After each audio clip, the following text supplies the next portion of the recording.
Kaduna former Deputy Speaker and 2 others suspended for 9 months. 3 lawmakers have been suspended from Kaduna State House of Assembly for 9 months following the adoption of the report of the committee which investigated the fracas that occurred during its sitting on June 11.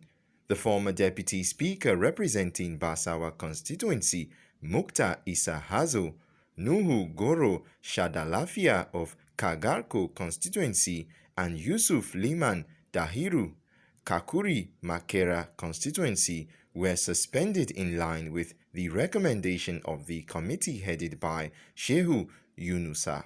5 other members of the assembly were reprimanded and directed to apologize to the assembly in writing.